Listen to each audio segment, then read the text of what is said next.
What's up, guys?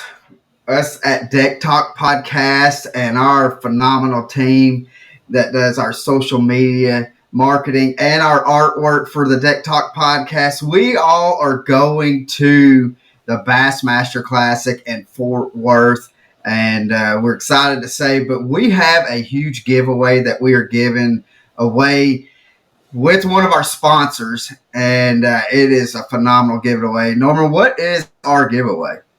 That's right, Colin. All you need to do is we want your prediction on who is going to win this year's Bassmaster Classic. If you can give us the correct answer, who you feel is going to win this year's Bassmaster Classic.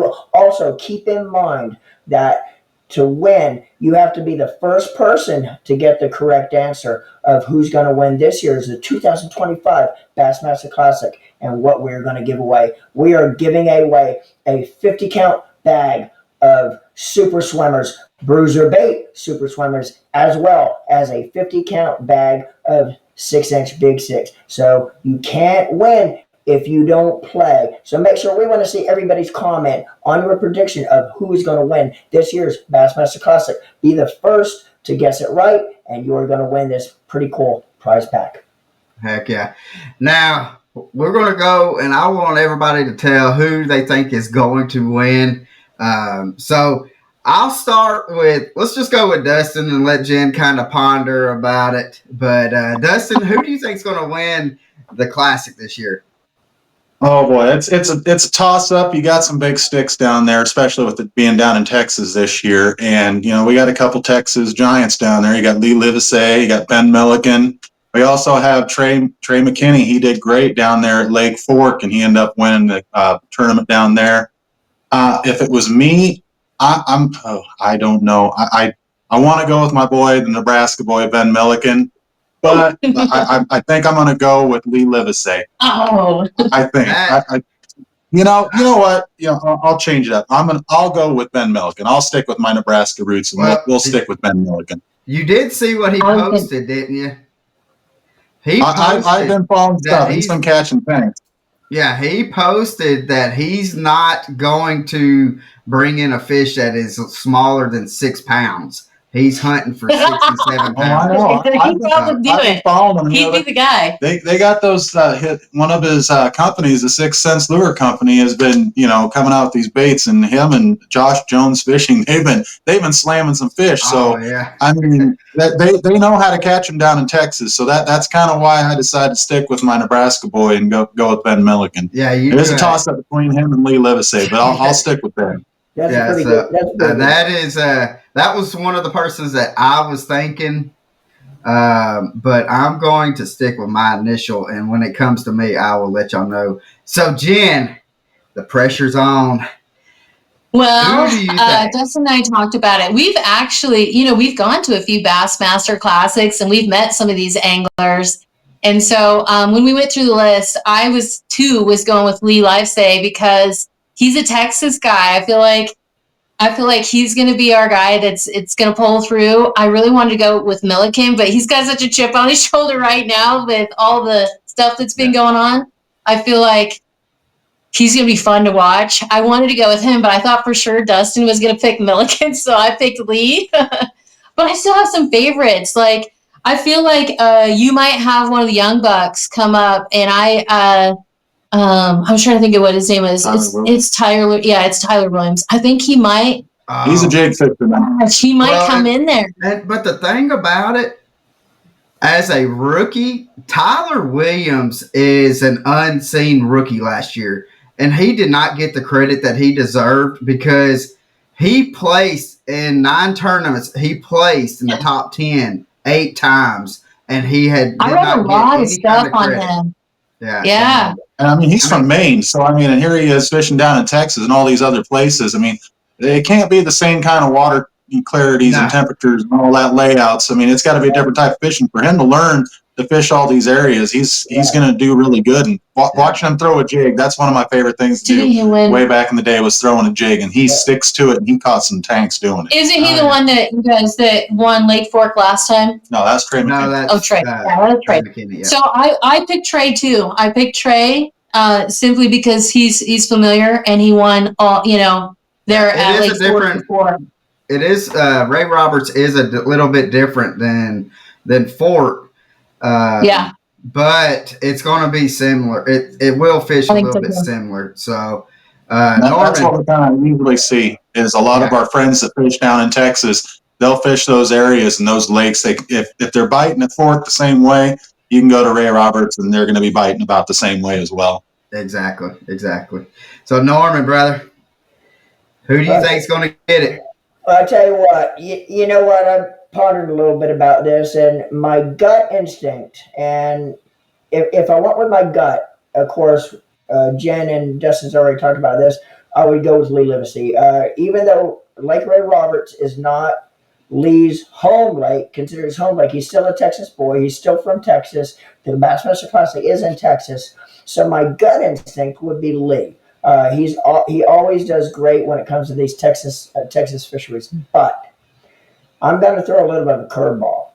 I'm going to go with my heart, not my gut. My heart, you know, and it's one of them things.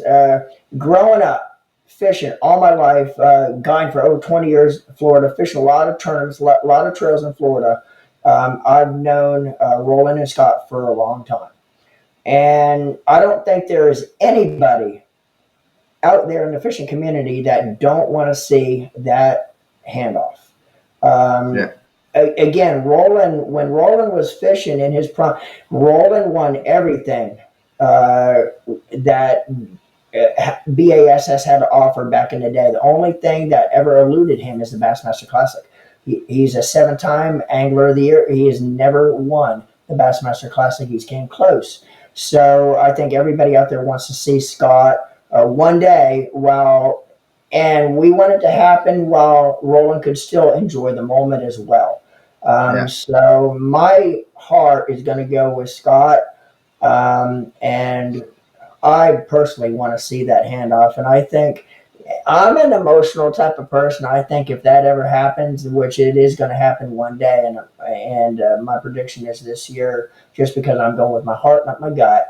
But I think I'm going to shed a few tears too, being that I have known these boys for quite some time. Yeah. So that's my prediction with Scott Martin. Yeah, but also you got to think of it. Scott's coming off a little disappointing little event where he got disqualified, and so he may be fishing with a chip on his shoulder. That may be. Exactly, and that's another good point there, Colin. Scott is going to have a little bit bigger giddy up. Not that when you fish at that level, you're always going to have a giddy up in your step. I don't care what's going on, but I think you're right. Scott's going to have a little bit bigger giddy up in his step because of what happened back in Okeechobee. So I think that might play a little bit of a factor, and Scott wants to really go out and hammer things down because of that. Yeah. So that's. So anyway, that's me. We heard from Jen. We heard from Dustin. Colin, let's hear what you have to say. All right. I have some predictions on Colin. Do what? I said I have some predictions on who you're going to pick. I'm probably going to surprise you, to be honest with you. I don't know. I think you live on the dangerous level. I think you might be a Chris Zaldane guy. Maybe. Yeah. That's what I'm thinking. Not a Chris Zaldane. I was just thinking you're going So let's see. First thing, Texas Lake. Always, just like what everybody else has said, Lee Livesey has got to be in the thought of your mind that he has a chance to win. But thinking in history past, how many people, if it's just an elite event or a classic or whatever, how many people actually go to their home body of water or home state and actually perform? And so with thinking that it's kind of like the Heisman jinx, the person that wins the Heisman does crap except for a couple of people that has won the Heisman, doesn't do anything in the NFL. So thinking on that and thinking like, all right, our water temp already here in Chattanooga is pushing 57, 58. It's warmer down there. Last week, I seen to where they were already hitting 80s a week and a half before we even hit 80. So I'm thinking that it's going to be a shallow spawn bite. With that being said, you got to throw in John Cox, Greg Hackney. Yep. But I knew he was going to go for Hackney. I was sure of it. Yeah. Do what? I knew you were going to be a Hackney guy. I knew it. Oh, no. Hold up. But that's not who I think's going to win. I think we're going to see a person that's going to win is going to pull in about 26 to 27 pounds a day. And this guy has already proven that he can win in Texas. He's proven that he can win in Florida, South Carolina, and up north. I think it's going to be Patrick Walters holding the trophy. Perfect guess. That's a good guess. Just because he's so versatile, and he's, to me, he's just Tyler Williams, just like him. I can't say he's like Tyler Williams, because if Patrick's in the running, you got to keep an eye on him. And if you're in line with Patrick, Patrick's going to tell you that he's got 12 pounds when he's got 23 pounds. And everybody will say he's the biggest sandbagger in the elites. No matter what you ask that question, who's the biggest sandbagger? They're going to say Patrick Walters. Hands down, Patrick Walters. But he's just so versatile with me. And I think last year disappointed him. He was on the fish. Him and Justin Hamner were on the fish, in which, Justin won. But he did not slow down when he needed to slow down. And knowing Patrick personally and talking to him and his dad, that I got a moth flying in my room. Sorry, I got squirreled. But talking to them this year, Patrick has come in a little bit more focused, and I think he's going to jump on it when he feels like I've got to slow down. I got to speed up something that I think he's going to. And I even called it. I called it then when we had Todd on, that I think Patrick is going to host up that, just so he also can go to Justin Hamner and say, you don't have the Classic over me no more. I have more blue trophies. You have the Classic, and I have the Classic. So I think just because of the rivalry, that's where I'm going to go. Yeah, that's a real good game call. And if Patrick does happen to pull off this special deal, he could. Hey, got to say, he can just thank us, maybe. Yep. Podcast, because guys, here's the thing too. We've had Patrick on what now? Three times, and every time we've had him on, he's won one of the events. The next 2 or 3 events down the road, he has won. So we kind of called a shot for him a few times. So hey, why not call a shot for him again, right? So that's who I'm picking, and I think everybody had. I mean, who we all picked, I mean, has really been like, I could honestly see Milliken coming, because Milliken's swinging.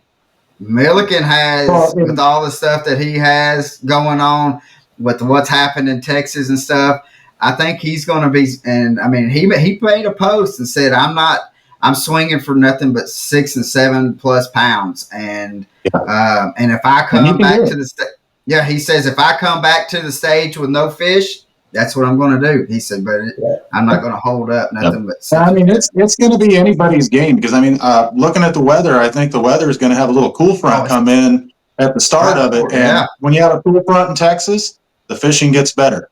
They like the cooler weather for some reason. Once it hits that cold front, you're going to have some big bags coming in.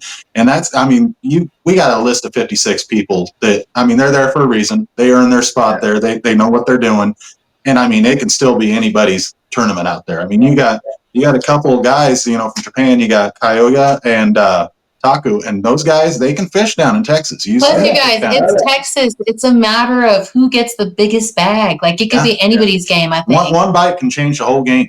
Yeah. You get a couple 10-pounders throughout that tournament, and that could change the whole thing. Especially with your front-facing sonar guys. Yeah. Yeah, well, and I believe though that we're going to see a double-digit bass. I believe it down there. Just because of how it's sitting right. Yeah, I don't believe there's just going to be one double digit. I believe we're going to see multiple double digits, maybe one a day. Yeah. Who knows? But they have them in they have them in Lake Ray Roberts, and they have them in Texas. So. Yeah. So guys, that is our pick, and so if I win, guys, like I'm just going to go on and just say that I'm going to win. Norman's got to buy a steak dinner for me, so I mean that's just. There you go, and just let everybody know we are the four of us you're watching here. We are ineligible, so we cannot win the big prize. But keep in mind, we want your guess for who you feel is going to win this year's Bassmaster Classic, and if you are the correct.